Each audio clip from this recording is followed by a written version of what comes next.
Hello and welcome to another video. A few months ago I made my first impressions video on God of War when it was released on PC, and I said I was going to do a follow-up video when I beat the game. So here we are. I finally played and I beat the game, and I have a lot of things to say about this game. This game was captured on a Core i7 10th gen CPU, a 6GB RTX 2060 NVIDIA GPU, and 32 gigs of RAM. This video might be long, so if you are watching it on Instagram, you might want to move over to YouTube to watch the full video because Instagram only supports videos of 15 minutes maximum. The link to the YouTube channel is in my Instagram bio, so go to my Instagram bio, click the link and it will take you straight to my channel. So this is not a review per se, this is more of random discussion, and I may give some tips for those who have not played the game yet. So before I talk about the PC version, the first time I played this game on PS4 when it launched, and now I have played it on PC. So let's get into the meat of the discussion. How well did it run on my PC? It ran well, but with the help of a few tweaks. In my first impressions video, I showed how I solved this problem. I used throttle stop to fix the overheating issues. My laptop was overheating and it was causing the game to lag. I had to put my laptop on a cooling pad. I even had to buy these small portable table fans to add to the cooling, for extra cooling and stuff. So like I said, my hardware is a Core i7 10th gen CPU, 10750H, 6GB NVIDIA RTX 2060 GPU, and 32 gigs of RAM. So let's talk about the difference in graphics and visuals. Honestly, I don't really see a lot of difference. I played the game on high settings, but the difference between high settings and original settings was not that much noticeable. Playing the game with graphics set to ultra would make me stress my GPU. I don't really see the point playing the game on ultra. But I think if you have an RTX 30 series or 3000 series, whichever one you call it, I think if you have an RTX 30 series, you should be able to play this game on ultra without any hiccups or without any lags whatsoever. But my advice is, if you are playing this game on an RTX 2060 and below, I think playing it on high and down is the best. So moving away from the comparison between the PC version and the PS4 version, how good is the game? The game is an amazing game. This game looks amazing. The character design, the environment, everything about this game is excellent. The sound design, see, I love this game. This is one of the best games I've ever played.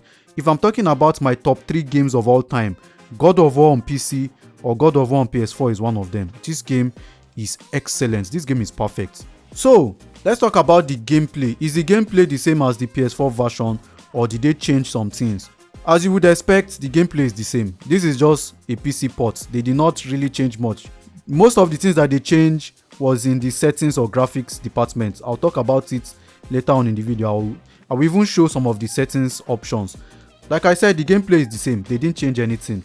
The game has some RPG elements like armor crafting, armor upgrades, swapping weapon runes for better stats, exploring areas for loot, materials or resources. The game is partially open world, if that's the term I'm going to use to describe this game. It's partially open world and it's partially linear.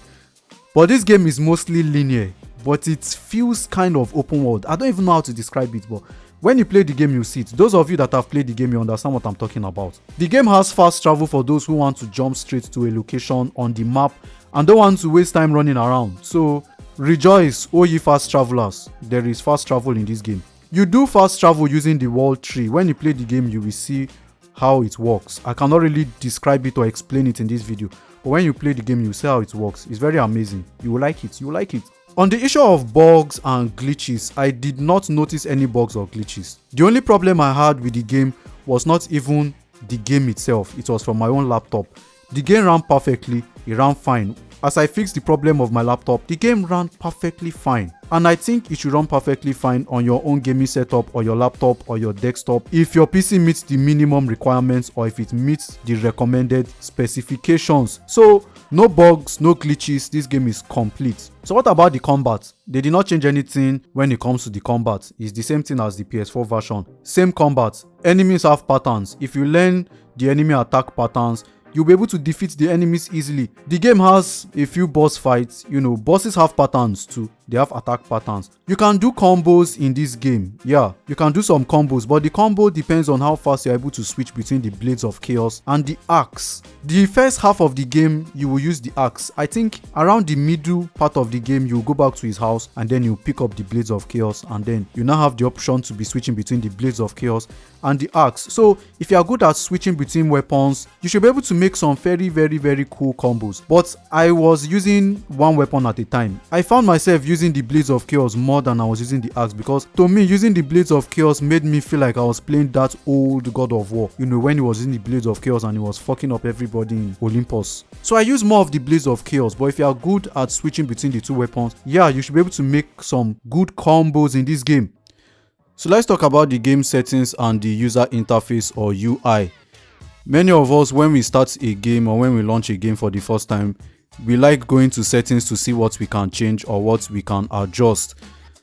Obviously, if you are starting the game for the first time, you're not going to see load and continue.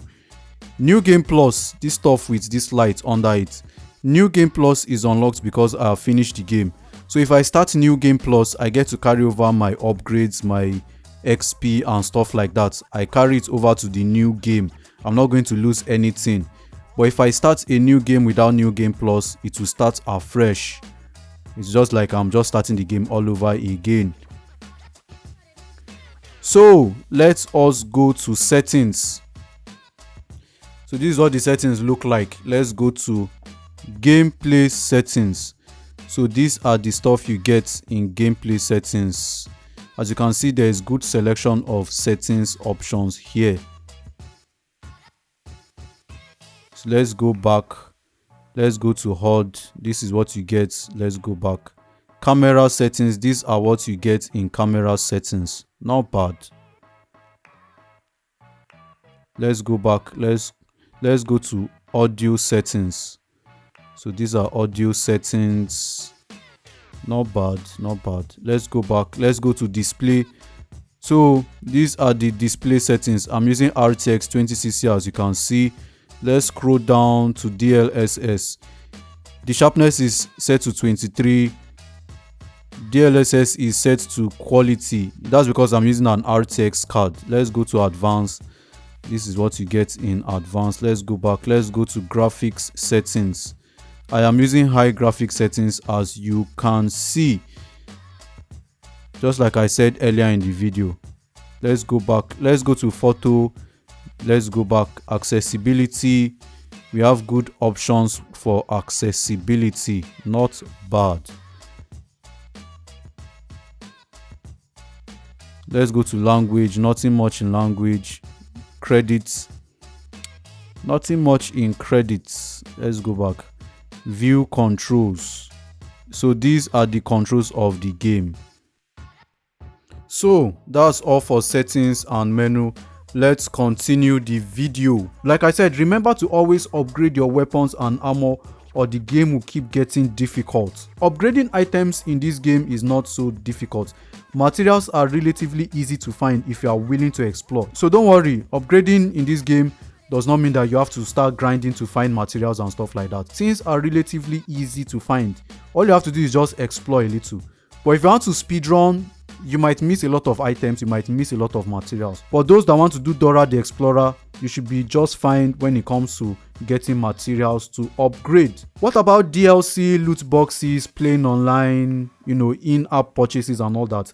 No DLC, no loot boxes, no need to play online, no in-app purchases, no bundle packs, nothing. This game is complete. This game was released complete without any bugs. This is one of the most perfect games I've ever seen. Like, God of War on PC is perfect. God of War on PS4 is perfect. God of War on PC is basically the God of PC ports, if that's what I'm going to call it. So, is this game replayable? Yes, you can replay this game.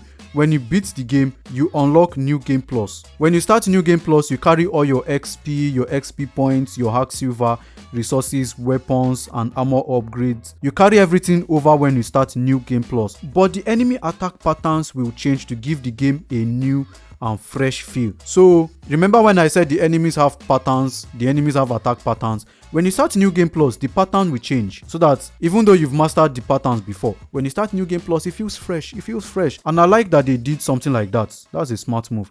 So let me give a few tips to those who have not played the game yet. If you've played the game, you might not really need these tips, but if you haven't, let me just drop some tips. The first is materials for upgrading. What do you need to upgrade? Well, you use hack silver to buy and upgrade stuff. You can get hack silver by selling things you find, breaking pots and stuff, completing side quests, picking them up in random places while you explore, or opening wooden chests. You also need Acer gold and other materials. Is it Acer gold or Acer gold? I'll call it Acer gold. So, tip number 2, make sure you explore the Lake of Nine. The Lake of Nine will give you Acer gold or Acer gold. I'll call it Acer gold. Even though I say I call it Acer gold, I say end up calling it Acer gold. Acer gold. So, what is this Lake of Nine and where do you find the Lake of Nine? The Lake of Nine is where you meet the world serpent for the first time. If you've watched the cutscene where the world serpent came out of the water, that water is the Lake of Nine. The Lake of Nine surrounds Tyr's temple. It also leads you to a lot of side quests. If you keep sailing through the Lake of Nine, it will take you to a lot of side quests, and there are some shores that you dock your boat and you go out and do side quests. So the Lake of Nine will give you a lot of resources. How do you even get hack silver in the Lake of Nine? When you are sailing through the Lake of Nine, you see those drums floating on the water. Just ride through the drums, smash the drums, and you get hack silver. So how do you get Acer gold or Acer gold on the Lake of Nine? You see those shiny things floating on the Lake of Nine. Just sail above it and use Atreus, use the boy, to pick the Acer gold. Anyway, moving on to difficulty. Is this game as difficult as Elden Ring, or is it like Bloodborne or Dark Souls or Sekiro? No, this game is balanced. For me, easy is too easy, but feel free to play the game on easy if you want. I'm not going to judge you for playing this game on easy. After all, you're playing the game to have fun and to enjoy yourself. So, but for me, easy was too easy, so I had to play the game on normal. For me, normal is the sweet spot. I played the game on normal, and I think normal is the best for me. I cannot go below normal. If I go to easy, it becomes too easy. And like I said, don't worry, this game is not like Dark Souls or Elden Ring, so difficulty is well balanced. Traveling between realms, that's another cool thing I like about this game. The way you travel between realms is amazing. I don't want to jinx it for you, I don't want to talk too much about it. Play the game and you'll see what I'm talking about. It's amazing. Then something else I want to tell you about is fighting the Valkyries. Valkyries are formidable warriors. You have to fight 8 Valkyries before you fight the Valkyrie Queen. The Valkyries are found in hidden chambers in different parts of the game. They will kick your ass if you go to fight them unprepared, so make sure you are prepared. You know, I kept making the mistake of going unprepared and they were using my face to wipe the floor. And when I fought the Valkyrie Queen, I was very lucky to win. As you can see in my gameplay. She almost killed me, but for some weird reason, I was able to keep fighting and I won. But fighting the Valkyrie is not important to the story. This is more of side quests. So you can choose to ignore fighting the Valkyries if they are too difficult for you. Because I noticed that the Valkyries are more difficult than any other boss fight in this game. So you can choose to ignore the Valkyries, or if you're a completionist or you just want to explore the map, feel free to fight the Valkyries. Also, on the issue of combat, do not ignore Atreus, aka Boy. Do not ignore Boy. Boy's arrow is very, very important. It's very useful, it's very helpful. Especially when he gets those stun arrows. Those stun arrows are very effective when you are fighting the Valkyries or any other enemies. It is very effective. So Boy is not a useless, worthless NPC that follows you around without doing anything. Something else I want to add is that the first time I played this game, I played it on PS4. And when I played it on PS4, I played this game from beginning to end without sprinting. I did not sprint at all. I was so used to playing PC games using keyboard and mouse that I forgot how to use game controllers to sprint. I was used to playing PC games. I'm primarily a PC gamer. So when I played this game on PS4, I forgot how to use controllers to sprint. So I actually played God of War from beginning to end without sprinting. I was wondering, why is Kratos moving very slow? Why is this game slow? It was after I beat the game and I was playing side quests, I accidentally started sprinting. I was like, what? So I was the one that was not sprinting. I was wondering why Kratos was slow, but it was me that was not sprinting. So, PlayStation, I think this should be an achievement or a trophy or something. Who knows, maybe I might do a full gameplay of me playing this game without sprinting at all. If I was able to do it on PlayStation before, I think I should be able to do it again. But man, Playing the game without sprinting made the game very slow. And even at that, even as the game was slow, I still enjoyed the game. And if you notice my PC gameplay, I was sprinting a lot. I made sure that I did not miss any opportunity to sprint. I was sprinting. So now, what do I like about the game? I like Mimir. I love hearing Mimir's story. Mimir. Good lord, my accent is weird when calling all these names. I love hearing Mimir's story. Mimir. Good lord. Damn. Anyway, I like hearing Mimir's story. You know, if you want to listen to Mimir's story, just be sailing in the Lake of Nine when you have his head attached to your side. Mimir's story is very interesting to listen to. And apart from Mimir's story, the way he talks, his accent, especially when you're in combat or when you're just doing random things, some of the things that he says or the way he talks, the guy is just cool. Like, the guy is just very cool. So what else do I like about the game? I like the gameplay, I like the graphics, I like the character design, the sound design. I like that there's no DLC, no loot boxes, no in-app purchases. You don't need to buy skins.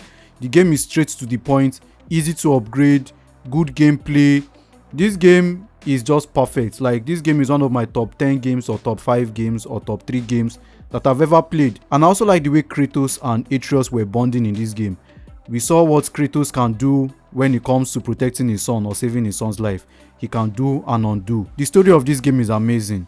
Anyway, that's all I have for this video. Like I said, this game ran fine, no bugs, nothing. This game is perfect. It was released fine, perfect, flawless, whatever. If I were to score this game, I would give this game 10 over 10. This game is excellent, it's perfect. It is one of my top 3 games of all time. This game is unbeatable for me. So that's all I have for this video. Tell me what you think in the comment section down below. Have you played this game, or do you want to play this game, or you don't have any interest when it comes to playing this game? Have you played it? Did you enjoy the game? Is the game trash? What do you think about the game and stuff like that? Don't forget to like, share, subscribe, and I will see you in the next video.